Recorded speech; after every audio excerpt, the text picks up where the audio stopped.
Hello, ninjas and ninjas, and welcome to a very special episode of the Exposure Ninja Digital Marketing Podcast.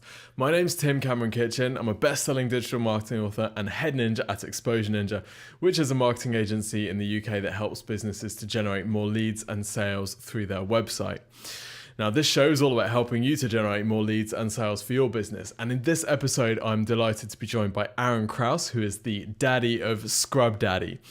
Now, for those of you who don't know Scrub Daddy, it's basically a sponge, although really that doesn't do it justice. As you'll see in this episode, or as you'll hear in this episode, Aaron has built the Scrub Daddy brand into something that is quite extraordinary. 40% market recognition in the US, and he said last month in Germany, he sold over 500,000 Scrub Daddy sponges. Right? In a month in Germany. What the hell? Anyway, Aaron's come onto the show to talk about his approach to growing the business. And it's really interesting to hear his story. He's used probably the most challenging marketing channel ever created by man, right? Which is TV. He's been on live TV. And in particular, he's been on QVC over 200 times. Now, the thing about live TV is there's no messing around. You can see exactly how much you sell. And if you're not good, if the product isn't good, if the story and the demonstration isn't good, you're gone so fast. So the fact that he's been there over 200 times shows how good he is at selling in person and through demonstration. If you're listening to the audio version of this podcast, I'd encourage you to check out the YouTube version because you'll actually see Aaron in person. And he just cannot help himself. His demonstrations are so good. He's constantly trying to pitch me on Scrub Daddy. And I'm like, dude, I'm interviewing you for the podcast. And he's like showing me how it works and showing me the adverts and stuff. So he is just a walking billboard for Scrub Daddy. It's pretty interesting to see how he's done this. So really interesting. He talks all about the TV stuff. He actually also talks about social media and how he approaches brand building and video advertising as well. So lots of takeaways here. At the time of talking to him, we're just a few hours before he goes live to QVC, where he's going to be releasing the SpongeBob version of Scrub Daddy. So he's very excited about that. And hopefully by the time you see this, he will have had an amazing launch and sold out of all 75,000 units. No doubt he will. So I really hope you enjoyed the episode with Aaron Krause of Scrub Daddy. Aaron, welcome to the show. Thanks so much. I'm going to have a sip of coffee first while I get ready for you. Good stuff. So you're here to tell us about Scrub Daddy and how you've grown Scrub Daddy from, I almost want to say like it was an accidental start, wasn't it? This wasn't your original plan, but you've turned it into something that is absolutely massive. Perhaps you could give us a quick version of the story. Of course. Well, I'm a big believer in what I call pivot. And, you know, a lot of inventions, and I consider myself an inventor. I have more than 20 patents. And I've been inventing products for more than 20 years. But a lot of inventions start with an idea about making a product to solve one problem without thinking that possibly it has an even bigger market or it solves an even larger problem somewhere else. So that's the story of Scrub Daddy. Scrub Daddy was originally invented in 2006 to clean my dirty hands. I had a company manufacturing buffing pads for cars and boats and planes and marble. We were making them out of urethane foam. It's an invention that I created in 1994 while polishing a car. I invented a new buffing pad. That led me into manufacturing buffing pads, led me into an entire education on urethane foams because we were making all of our pads out of urethane foams. It also led to me not just inventing products, but inventing processes and equipment to make those products. And unfortunately, since I invented those machines, I was the only one who knew how to fix them. And that required me to get my hands dirty all the time. So daily I was half underneath machines getting oil in my eyes, and the rest of the day I'd be typing out emails. And I was looking for a better way to get my hands clean, and I didn't like the options that were out there, which were Gojo soap or lava soap. These soaps that have a rocky, gritty feel to them, and they never suds up, and they smell terrible. I wanted to use my soap, and I needed a product that would scrub that soap and clean my hands. And after experimenting with the different brushes on the market, because that's really what they have nail brushes and brushes for scrubbing your hands, I realized I didn't like the feel of those at all, and I was looking at this wall of foam that we make buffing pads out of. And I thought, I wonder if, one of the foams would work. And they didn't. But because I knew all the companies that made foam, I actually challenged them to provide me with a foam that was the stiffest, roughest foam they could make. And all these companies sent me foams. One company sent me this foam out of Germany, and it was really interesting. It was very stiff. I needed it to be a little stiffer, and I needed the pores to be a little bit bigger. I wanted the tensile strength to be a little bit different, and I wanted the density to be a little bit different. So I started working with them, and after about 2 or 3 months, they sent me this magical material that we call Flex Texture, and that's what became Scrub Daddy. We designed it originally just to clean your hands. In fact, the eye holes are not for doing dishes or for putting your fingers in like this to do dishes. They're for cleaning your fingers. So you can actually go all the way in and clean a finger. And the ridges are to get underneath your fingernails. And the 2 eye holes were to make it really easy to get underneath your fingernails because you weren't holding it. There was no mouth, and we patented that product in 2006. I believe we got the patent in 2007 or 8. Around the same time, the worldwide conglomerate 3M started taking interest in my business of buffing pads. We were competing with them on a daily basis, and I had created 2 new patents that actually were poised to really hurt them. It was a quick connect, automatic centering, double-side reversible buffing pad. Say that 3 times. So this technology replaced all the other attaching mechanisms on the market, and we were giving away these adapters. And once you put this on your machine doesn't work with anyone else's buffing pads. And so we were just taking customers left and right, so they couldn't have that. So they came down and made me, an offer I couldn't refuse. But in the negotiations to get to that offer, there was a lot of products they didn't want to pay me for, and one of them was, this sponge that I created for scrubbing your hands. I can't even call it a smiley face sponge because it didn't have a smile in it, and the eye holes were more in the center. They didn't want it. We had very little sales in it. We were having a real hard time convincing, a mechanic or a body shop to spend $4 to scrub their hands. Most of these guys could care less. They'd rather go home with dirty hands than spend $4. So we were really in the wrong market. And 3M didn't want it, and they didn't want to pay me for it. And I was so caught up in the sale of my business to 3M, who's a Fortune 50 company, multi-billion-dollar conglomerate. This was going to be a life-changing event. So I just kind of put the 100 or so of these scrubbers that we made, I put them in a box and I labeled it scrap and I put it in the back of the factory. Wow. And I literally forgot about it.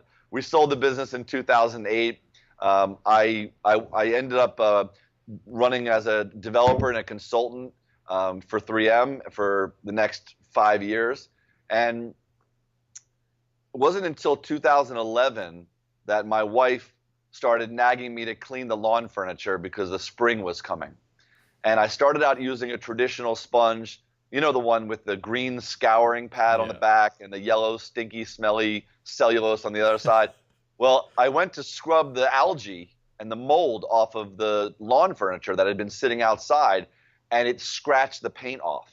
And my wife was screaming and yelling at me, and I said, okay, I won't use that. What am I going to use? And then I remembered I had a box of scrap in the office, and I ran down the office and I picked them up. I was like, oh, finally I got a use for these things. I'll use it, on one chair, and I'll throw that one away, and I'll pick another one up, and it probably won't scratch, and it will work fine. So I started out using them, and it was about 50 degrees that day outside, 50 degrees Fahrenheit. Sorry, I can't convert that for 10 you. 10 degrees Celsius-ish? Probably 10. Not freezing, chilly. Yeah. Not warm.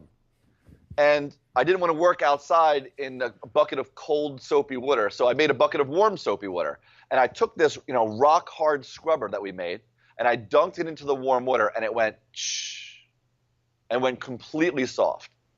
And I had never experienced that before. When we were scrubbing our hands, we were always doing it in cold water. That's what you have in the back of the factory. So I thought, oh my God, it's ruined. What happened? Maybe it was the soap that did that, But as I started scrubbing, because it was 50 degrees outside, it started stiffening, almost like crystallizing in my hand. And the harder it got, the colder it got, the better it scrubbed. And the warmer it got, the more I could squeeze it and fit it in between the slots in the chairs and clean in between areas. And it was great. every time I did a chair and it was filthy dirty and I dipped it back in the water, when I pulled it out, it was brand new and clean again. And so the same one that I started with did all the chairs and the table, and it looked brand new. So I couldn't, with a good conscience, throw it away. So I took it and I left it at my sink. And that night I started doing the dishes with it. It was total by accident. It was sitting there.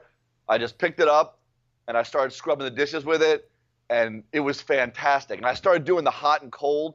You know, if something was really stuck on, I'd make the water colder and it would scrub it off. And then when I wanted to get into a cup, I could, squeeze it down. And that's when I saw the eye holes. And I put my fingers in them and I thought, why would I hold a sponge? Why would anyone hold a sponge on the outside? Why are sponges rectangular when most of the things that we're cleaning are round? Cups, bowls, mugs, dishes, coffee pots, muffin tins, they're all round. And so you want something that's round that can get in them, but when you're holding a sponge on the outside, you can't get in. But when you hold a sponge from the inside, you can easily get inside. And so I started doing all the dishes like this. Well, it was the most fantastic thing. I pulled it out and looked at it and said, oh my God, if there was a smile face on it, I could put the silverware in and I could clean both sides of the silverware at the same time. And that's when the skies opened up and I had that, epiphany moment. And I realized that I needed to pivot, that this wasn't for scrubbing your hands. It was probably for scrubbing everything, but it was the best dish scrubbing tool that I'd ever experienced. And that is a much, much bigger market than mechanics cleaning their hands. So I immediately pivoted and I started creating logos, marketing, and I went immediately and patented the smiley face one as well, which we received the patent, I think, 2012. So at this point, you had a product which technically a multi-billion global conglomerate had decided was worthless. You truly believed in it. But in that sense, you were kind of like a lot of inventors where you have a product that you think is brilliant. From there to where you are now is a big, big leap. So how did you start getting sales of Scrub Daddy in the early days?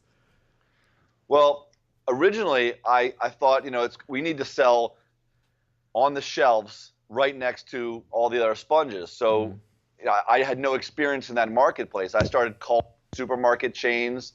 I started calling, department stores like Bed Bath & Beyond. And I couldn't get past the front blocker. That's what I call my assistant sometimes. She blocks calls for me. But, you call Bed Bath & Beyond and you're like, I have a product I want to present. And they're like, please hold, and they send you into a black hole. And that's the end of it. So I was a little bit frustrated. I couldn't get anywhere. But I had a friend of mine who owns some supermarket chains in my immediate area. He owns like 5 supermarkets. And I asked him, would you put this on the shelf? And he said, you can do that, but it won't sell.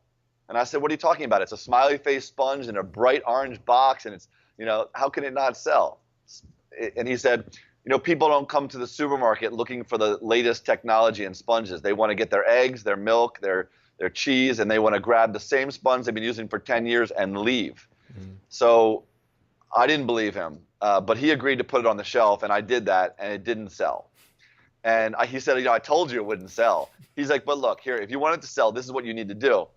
You need to set up little demo kiosks in my stores, and you do live demonstrations.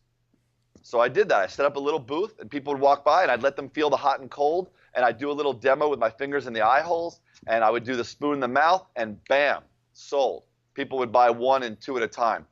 I was selling 100 sponges in a day. Wow. He doesn't sell 100 sponges a month in that store. Yeah. So he was, oh my God, you need to do this in all my stores. So by the time I had finished, giving up all my weekends and football games, and I'm just doing live demos in the stores, I got pretty good at doing these demos and, being in front of people and not being shy about that demonstration. But I also realized that there was no way to replicate myself to do this, and that I couldn't afford to pay somebody to do this either, because to pay a competent person, it would be a minimum of $10 to $12 an hour, and I'm not really making the full markup. The store is, so I'm selling it wholesale to the store, And by the time you're done, there's no way that you're going to turn a profit. You're going to lose on every one of them. And so I was thinking, how could I get the public to know about this? And one of the days while I was thinking about that, I was reading our local newspaper in the Philadelphia area. It's called the Philadelphia Inquirer, and it reaches over 1 million people in the Philadelphia area.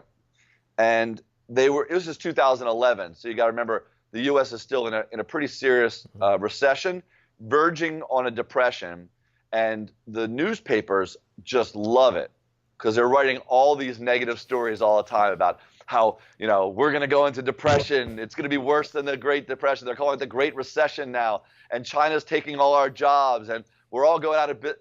And then people get scared, and they don't go out to dinner that night, and they don't buy a new washing machine, and then another couple companies go out of business, and they write another story.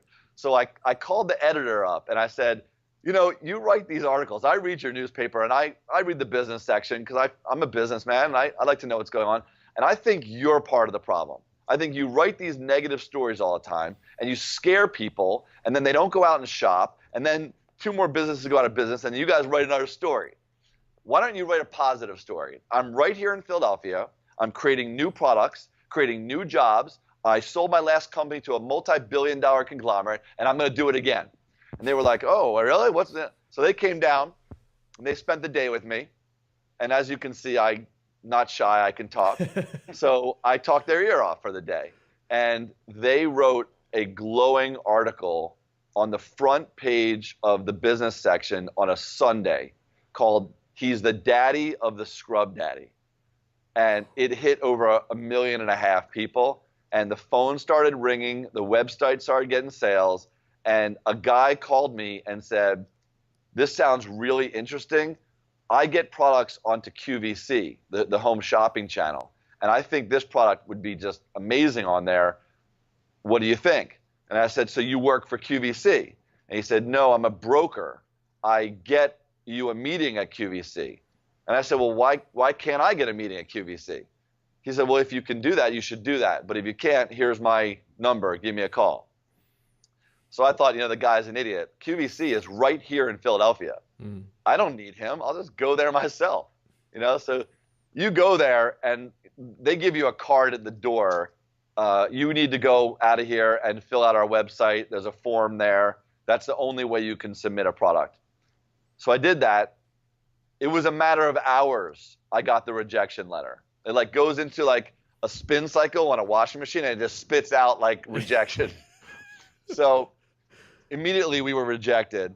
So I called the broker back, and the broker said, yeah, everybody gets rejected from QVC because they get thousands of submissions, and it's impossible for them to vet them all because they don't make money saying no. They only make money when they bring a product on and they sell it. So instead of them saying no, what they do is they have an army of brokers that are independent. So on their time, their money, and their reputation, they go out and find products and present them to the buyers, and the buyers will listen to the broker, because if the broker keeps coming with bad ideas, he won't be a broker at QVC very long. But once they do, and they have established relationship, then the buyer will always listen to the broker, and they have a relationship there. So I got a meeting, instantly. He made one phone call, and I got a meeting. And in the meeting, I demoed the product, and it was a funny meeting. At first, it went pretty bad. But at the end, they said, all right, we like it, and we want you to be the on-air person. Now, I've never been on TV before, and that did not seem like a great idea. I don't know the first thing about it, and the people who are on there are professional presenters, and they really know what they're doing. And I was like, really? I don't think they're like, oh, you're gonna be just fine. We have a one-day class. We teach you everything. The one-day class is total BS. The only thing the class is for is to weed out who can never be on air. And miraculously, I passed the class. They were more afraid that I would be such a used car salesman because I'm so energetic, and that's not the way they sell. They were really afraid of that, but they said that they thought I could tone it down and still be a good QVC person. At this point, I do whatever I want. But that was it. I ended up getting on QVC. My first show was a bit of a disaster. I didn't know what I was doing. It was pretty scary. But by my second and third show, I started getting really comfortable on air, and I started selling out. And by my fourth show, I was just so comfortable on air that I was directing the camera before the show. Like, don't come from over here this time. You need to come from this side. And when you do this shot, I need you to be lower so you actually see the height difference. And I came home was bragging to my wife that I'm a TV star and I was born for TV. And she's telling me to shut up because I'm interrupting, our favorite show called Shark Tank, of course. Shark Tank. Of course. And it's a couple guys going on, and they have no business being on TV.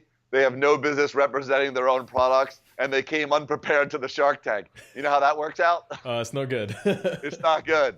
That's Mr. Wonderful telling you you're dead to him and take your idea out back and shoot it in the head. I turned to my wife and I was like, what a bunch of idiots. I could go on the Shark Tank and kill those guys. And then I was like, hold on. How do you go on Shark Tank? So I pulled my phone out. Look at that. There's a website. Oh, look at that. There's a form. And I sent an email. And it took about 2 months, but a producer called me, and that began, another 2 months of auditions and I guess vetting. And then eventually they flew me out to LA for a final audition. And the next thing you know, I'm in front of the Sharks. That's crazy. What an incredible story. And crazy.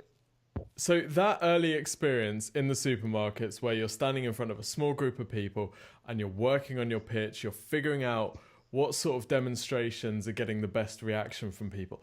I guess that's been absolutely key. Without that, none of this would have happened. Oh, absolutely, 100%. That was the foundation for all of the demonstrations and for all of the sales pitches. And it was just locking that down. I mean, if you imagine, that pitch ended up on Shark Tank. That sales pitch in the store, of course, refined over hundreds and hundreds of pitches.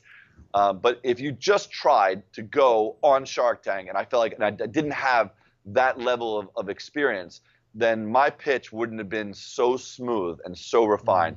I was so comfortable in my pitch on Shark Tank.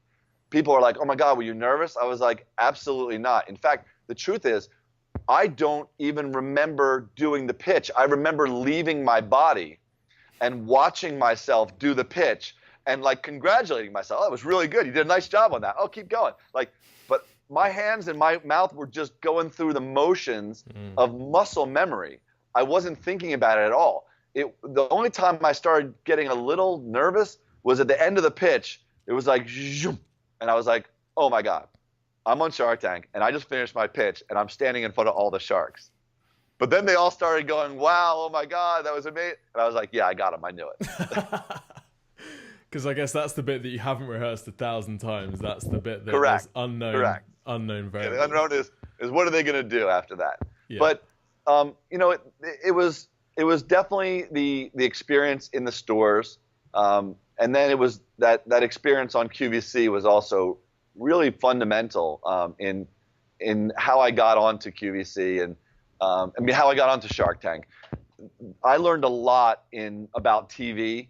I was on QVC before I was on Shark Tank, so I was camera ready.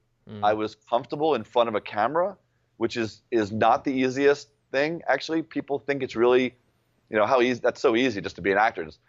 It's not. It's really an uncomfortable situation, and it takes a while to feel really comfortable in front of a camera to the point that you're not thinking about, how you look and allowing it to get into your psyche. So the Shark Tank and QVC both elevated us and took years off of what would have been a really, really, really long haul in marketing. That showed me right away the power of the media and the power of getting in front of the camera. And for me personally, it was, oh my God, I did it for free. You can actually twist this media game and get them to cover you and get yourself in front of the camera, and you don't actually have to pay millions of dollars in advertising. I mean, when you're first starting out as a small business, you don't have that kind of budget, and there is a way to do it, and we've leveraged that. I've been on every news channel at this point, and we continue still to get into the news. A film crew is coming here in a couple of weeks from a local television station because they want to cover, how we've done again. And we're constantly reaching out and constantly making ourselves available for that kind of free publicity. And that is pivotal to the business, and we use it as part of our marketing arm. Now, in the same light, we're a mature company now. And now we're going to need to start putting our dollars back into marketing. And so we're pivoting again. And we've actually created 2 made-for-TV commercials that will start going digital June 1st. And they're unbelievably fantastic. Like they're so killer. And that's the first time we'll ever pay for advertising or marketing.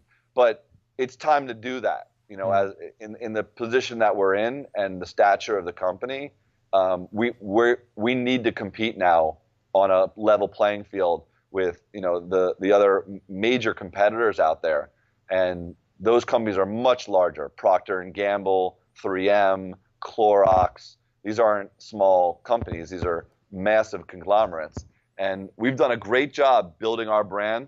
We're almost at 40% brand recognition in the U.S. within 5 years. It's pretty much unheard of. And we sold 500,000 scrub daddies in Germany last month. Last month. And we're selling now in the UK. It's going to be on QVC in the UK in about a month or 2 again. And our distributor's doing very well in the UK right now. We've launched in Australia, and it's selling on a shopping channel without me even being there. We trained a girl how to do my show and sent them all the props and how to set up. And I constantly critique her show. She's been on 5 times, and she's selling out in Australia. I just got back from Paris last week, where we did a trade show called the Foire de Paris, which is the largest consumer trade fair. And we were selling thousands of scrub daddies a day. People were just going crazy. And you know how we did it? We used media.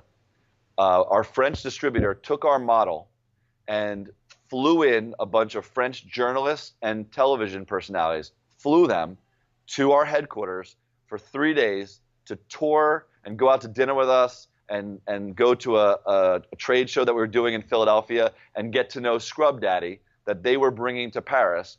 And then they aired it for free as a show, as a documentary on French TV. And I walked into this trade show. I don't speak a word of French, and I've only been to Paris a couple times. And people are running up to me, "Oh my! I saw you on the TV. Take a picture with me." Oh, and I was like, "Oh my God, what is going on right now? This is crazy." And now it's going to start growing, and we're going to replicate this model every place that we can. That's awesome. I want to ask you about the digital piece. You mentioned that you've got some ads which are built specifically for online. So obviously, really experienced with QVC. You know what works there.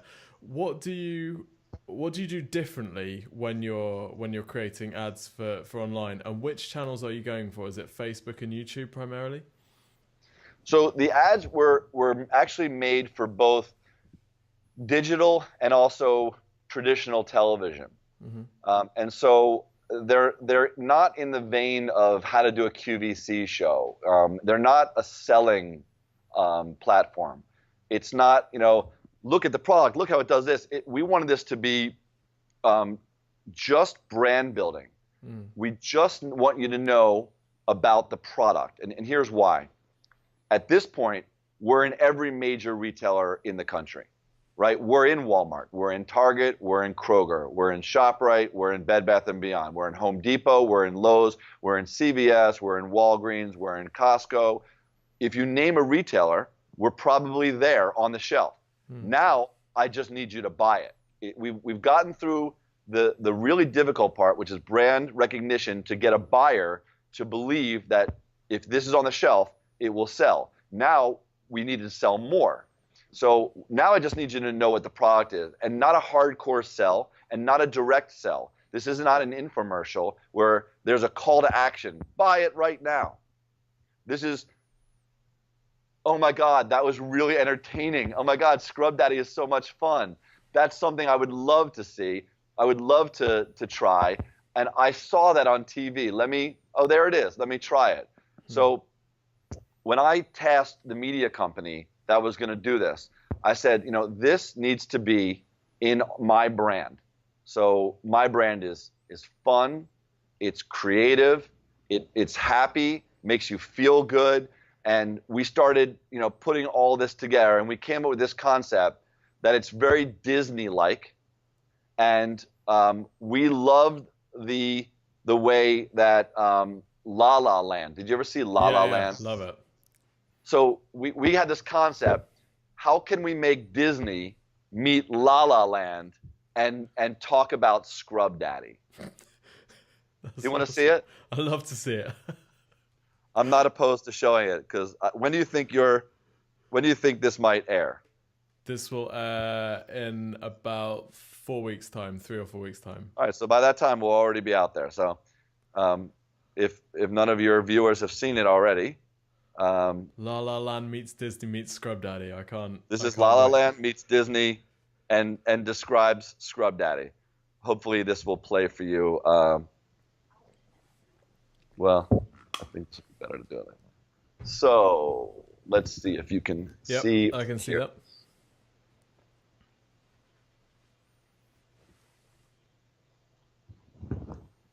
And on my wife's special day, I concocted a meal. The fish waffle surprised her. Yes, the mess was unreal. There's only one face that could clean up this place. No ordinary sponge, Scrub Daddy. Firm and cool water, soft and warm. Plus, Scrub Daddy is scratch-free, odor-free, and always rinses clean. Our cleaning machine, Scrub Daddy. Clean anything with a smile. so That is La La Land meets Disney talking about that Scrub is Daddy. that is exactly what we were trying to achieve. And it's informational. It tells you what the product is, but at the same time, it's entertaining and it's funny, and the song is original, and we own it, and it's catchy, and we can use it multiple times. So because we own that song, we own that jingle, we can actually make multiple ads out of it that look like this. When I heard Mike is having too much fun in the hall, I never made me playing mudball. They sure made a mess, but I won't be stressed with my cleaning hero, Scrub Daddy. When a regular sponge, it's Scrub Daddy. Firm and cool water, soft and warm, scratch-free, and odor-free. He's our cleaning machine, Scrub Daddy. Anything with a smile. See, So the thing yeah. I love about these, and the thing I think is so switched on about you guys, is when you said they're brand building, I was thinking like Coca-Cola, where there's some people playing football and then there's just a Coke sign, and they're relying on us making that connection. Whereas these ads, they might be brand building, but they're still using the demonstration and the direct response principles which you use to build it. So you're showing them in the glass with the fingers in the holes. You've got the benefit statements talking about what it does. So this isn't just brand building like banks do brand building. This is kind of direct response type-ish brand building. Right, but it doesn't say, buy now or just doing the demonstrations. You don't know that you're actually seeing the product and seeing a demo and being sold. You're too caught up enjoying the La La Land Disney song and being entertained. But I think we did put enough of the product in it that you know what Scrub Daddy is. And so they all end with Scrub Daddy and clean anything with a smile, and the hero shot of the box. these are really important elements that we wanted in there. We also, these are two very different ads. I don't know if you noticed. One of them is really directed towards the housewife, and the concept of, you know, the husband made a huge mess, and Scrub Daddy will help you clean up the dishes and could save your marriage. That's the first one, you know, with the fish. The second one shows the product not doing dishes. It shows that the product can clean all over the house. It can clean the walls. It can clean your children's hands. Did you notice that? Yeah. He was cleaning the mud off his hands. And then it also showed that it could get your kids to help out. I know, I was thinking that. This is magic. Your kids will do your cleaning for you. Right. So two completely different ads targeting, you know, different, almost different demographics, but also the same customer. But showing all of the different ways that you could use the product. And this won't be the end of it. This is just the start of it. We'll utilize this song and come up with some other, you know, really funny ones about different things that you can clean with Scrub Daddy. But, you know, now we have a basis for advertising. We will start this digitally. So like when you asked me, how are you going to do it? It's going to go on Facebook, YouTube, and maybe Amazon is our next one. But it's a nationwide campaign. We'll be putting significant dollars into it, and it should hit, you know, most of the country. And it will be one of those things where, you know, you go to watch a YouTube video or something, and first you're going to watch this. Yeah. You could skip it, but if you skip it, I don't pay for it. Yeah. But Pre-roll. we did our first test in a regional market, and 50% of the people that it was served to watched the whole thing. That's pretty good. Yeah, that's unusual. Yeah, I mean, most people see an ad and just are clicking off. I want to see what I want to see. You know, for 50% to watch all 30 seconds is quite. So that led me to think, I think this is worth promoting. Now, if this works, and we'll get some data on this. If I just put this out on the airwaves of television, it would literally be like throwing money into the wind and seeing what happened. You really wouldn't track anything. But digitally, we'll see how many people watched the whole thing. We know that kind of information. We can also see if you clicked on it to learn more information. So we can see how many post clicks were there. You know, and then if they go to our website, we're going to have a coupon there. So do you buy it from there, or do we see a lift in our sales in retail or on Amazon? That will be interesting for us to see. If these work really, really well, I'll put it on the Super Bowl. Yeah, awesome. I was going to ask about tracking, because obviously being brand, there's no specific CTA, so you're looking at primarily the metrics of viewership and, you know, how long people are watching, but you've also got a voucher code. This leads to another question I've got, which is, I know you're not massively keen on e-commerce and running an e-commerce operation, are you? You're completely happy to drive to retail, even though it means lower margins. Why is that? Well, as you say that, we are on Amazon. We just don't want to go direct with Amazon. So we sell it through a retailer that sells it on Amazon, which is, you know, e-commerce. If you're asking why I don't want to set up my own store, it's looked unfavorably upon by all of the retailers out there that are our main customers. Yes, the market is starting to switch to, you know, much more purchases are being made online, and it's actually hurting some of our retailers.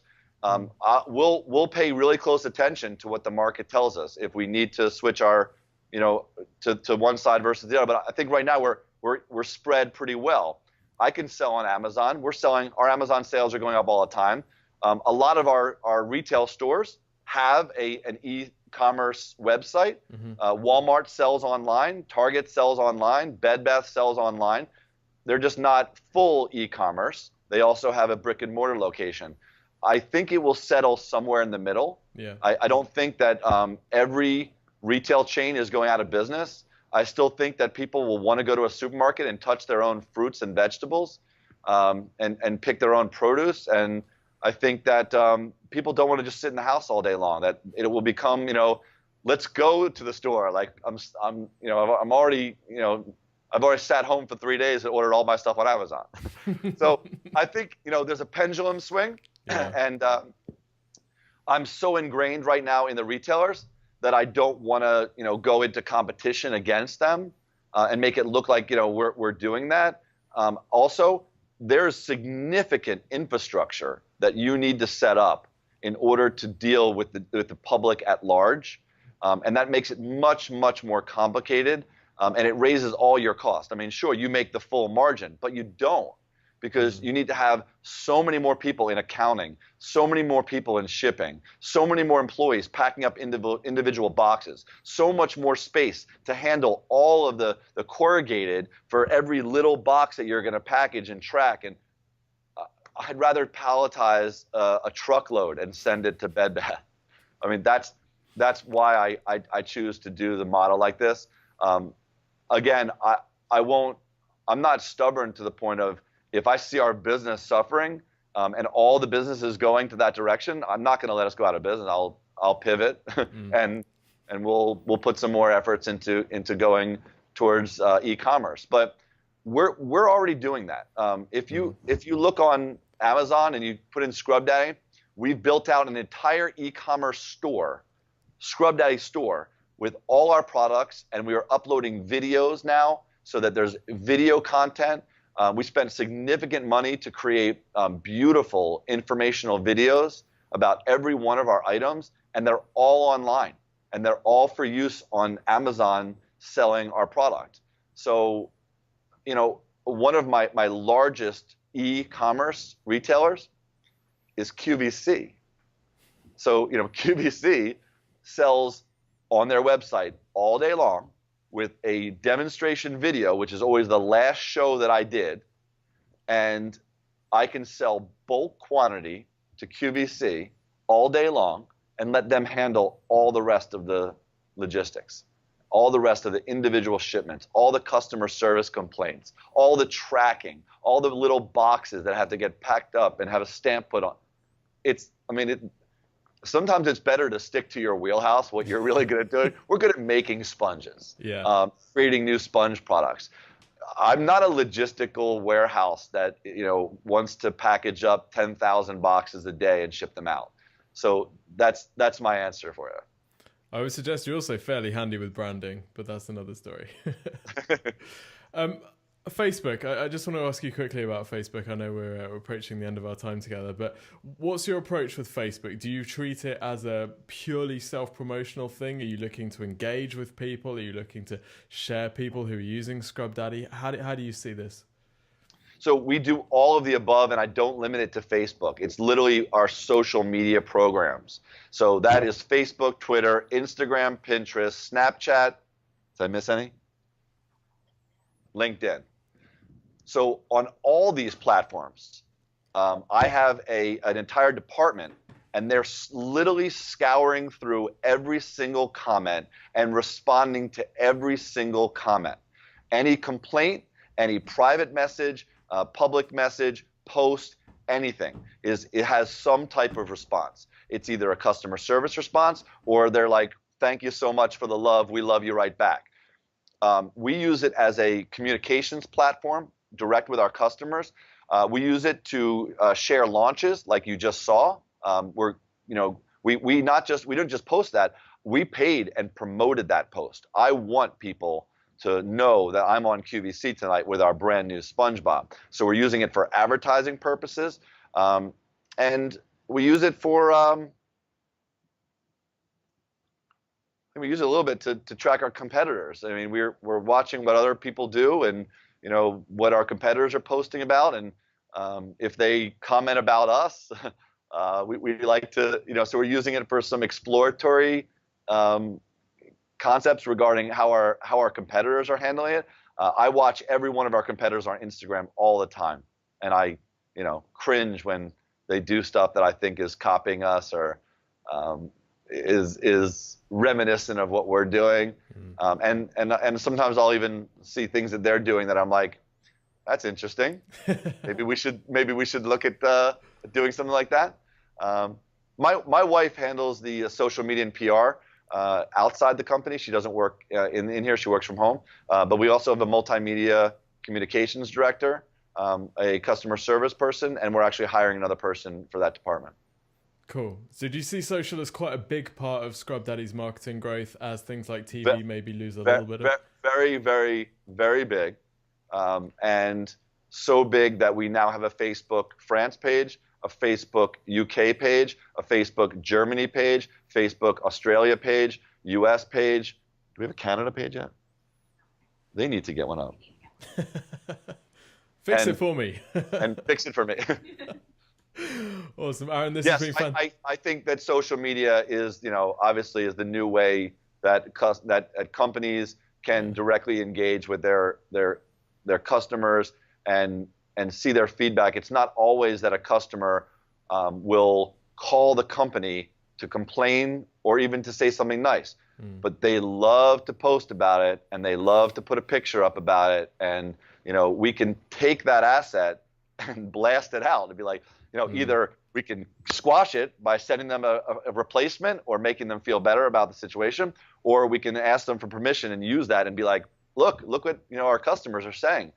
It's definitely the new medium for business. I don't really post about myself at all. I have a private Facebook page that is only for like my friends and family, and I'm not interested in everyone knowing what I do every day.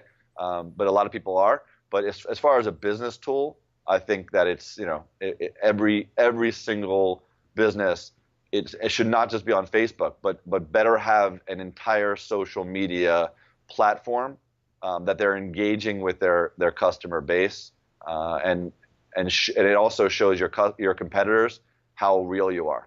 I like that. Yeah, very true.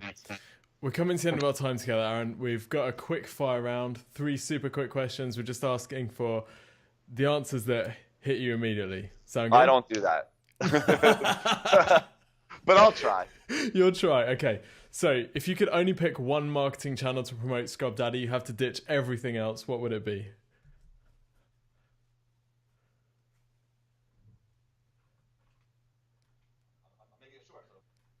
I'm making it short, so it would be QVC. QVC, awesome. If you absolutely Do I need to explain why, or is it quite obvious? It's fairly obvious considering what you've done with it. How many times have you been on QVC? More than 280 times, and I also want to add that QVC just bought out their biggest competitor, HSN, and shortly you'll be seeing products going on to the other network. Holy shit. You better get making some more Scrub Daddies. But QVC is a global company as well, so it gives you everything that I believe in. It's the exposure, it's the television, the media, it's the marketing, logistics, it's everything that I believe in. But remember, you only asked me for one channel, and I would never just do one channel. Go ahead. Of course. If you absolutely had to 10x Scrub Daddy sales in the next year, but you had unlimited marketing budget, what's the first thing that you think you'd do? I would put out a bunch of ads that looked like Disney and La La Land. That's brilliant. Cool. And then final question. If you could go back and give yourself one piece of advice on the day one of starting Scrub Daddy, what would it be? Well, you got to assume that we're talking about starting Scrub Daddy back in 2006. I would have said, put a smiley face on it and realize that this is for the dishwashing market, and I would have had another 5-year start. Dude, this has been fantastic. Thank you so much for your time. My pleasure, man. Thanks for having us.